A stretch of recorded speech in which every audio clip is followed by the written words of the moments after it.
I'll tell you about that, why you want to do that later. But they'll have to complain. So when you first start, you think, oh, that's 5-10% of the people. They're just the frustrated ones. It's not working for them, right? And that's why they're like that when they go to clubs. And that's why they're rude to people who talk during their set. But now I've been doing comedy in LA for 10 years as a host and for 5 to 7 years as an actual stand-up telling jokes. And I have seen thousands. I mean, I'm talking probably 10,000 people across the stage in the last 10 years from me going, hosting, eventing, watching, going to see other people's stuff. And I have seen that real shit, guys, this is kind of crazy to say. And I want you to pay attention to this when you start going to those open mics and those other comedy clubs and you see a lot of the non-famous comedians, you see people just working it out. Man, I would say 6 to 8 of the comedians there are not there for you. They are there for them. And I'm gonna give you some ways to test that shit out. So, test number 1, you've already saw an example if you saw the beginning of this video. If you hadn't, test number 1 when a comedian is on stage. Now, of course, every comedian hates a heckler. They hate somebody that's interrupting your set, messing up their joke, causing a problem. So I always used to think, oh, well, yeah, check a heckler, run him out of here, get out of here, you loser, stop it messing it up, right? But as a person that watches comedy myself, I didn't realize it, but I was like a positive heckler. And I've got a little attitude, but nothing, because I'm more supportive. I'm more like, kind of like that guy, but I won't say my arms are tired too. But if the guy actually says a joke I relate to, I'm like, oh, hell yeah, like, I support this shit, especially when nobody's really supporting. I'm like one of the only people to get it, right?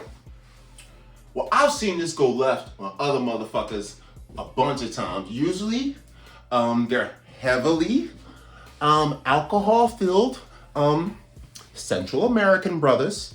They get very excited.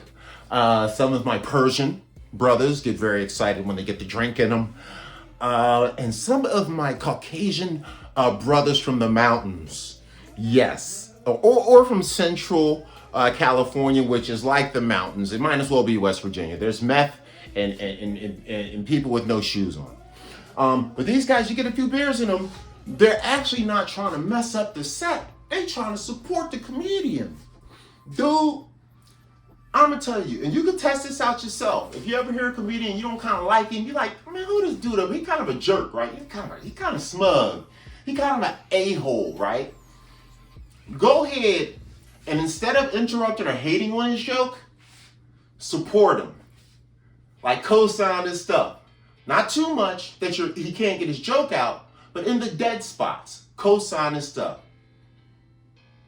If this person, man or woman, decides to start turning on you, like you're some loser in the crowd, like first they're gonna start like a small insult, like how you're drunk or something else, or they're gonna insult your mom. It's gonna be something light, and they're really trying to drag you into a fight, but don't fall for it.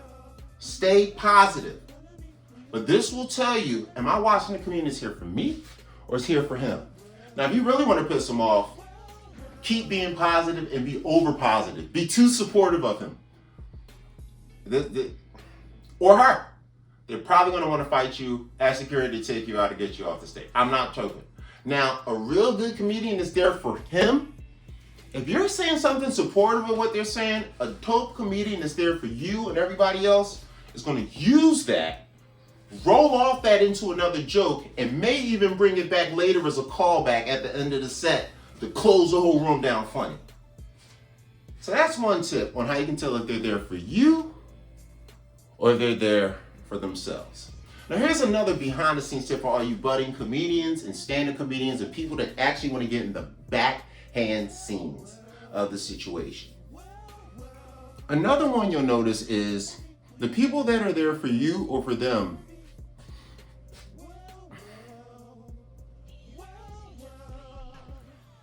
Some comedians will get up there and they'll see the crowd, they'll read the room. They're like, okay, you know how you tell Donald Trump, like, Don, read the room, bro. No, not the Chinese virus, dude, no. We're in a trade war right now. Read the room, bro. So comedians, Some comedians come up to that stage, they read the room, they might freestyle, they might work it, they might do it, they might change their jokes, how they approach, switch stuff up, like myself. But there's other comedians. They're coming up there and they're doing their jokes just the way they planned them, with the bump timing. I don't care what people say. Like, they don't even care. Like, they don't even care. Like, I know some comedians that don't even write jokes. And like go to like big places like the Comedy Store and like work to get on stage. And then you like, hey, what are you doing? And then I'll just go there and talk. And I just thought to myself, you must really think you're a genius to think you can just hop your stupid ass on stage, say something new every time because you done smoked a little weed or drank a little drink or did a little pop or something crazy, right? And you think you can just hop your ass up on any stage at any time and always be funny? Trust me, as a very talented linguist, as you have not noticed in my videos, that shit don't work all the time. You better have a fucking plan, but you also gotta know how to adjust. And that's another way to tell a comedian. If a comedian gets upset or bothered that you interrupt his joke, or he gets off time and he's like, oh, I lost my line, or he gets an attitude, or he gets frustrated, you know what I mean? Or they start complaining, or they start dissing the room, or talk about how bad the room is, or how bad the mic is, they start hating on stuff. Dog, dumb motherfuckers ain't there for nobody but themselves. Especially if you see the comedian get done and they walk right out the door after they're done.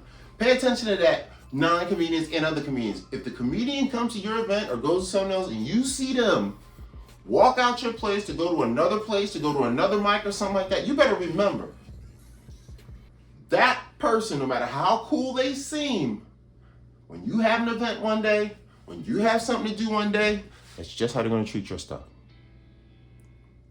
And I want to tell you that now so you don't spend 3, 4, 5 years waiting and getting frustrated with people.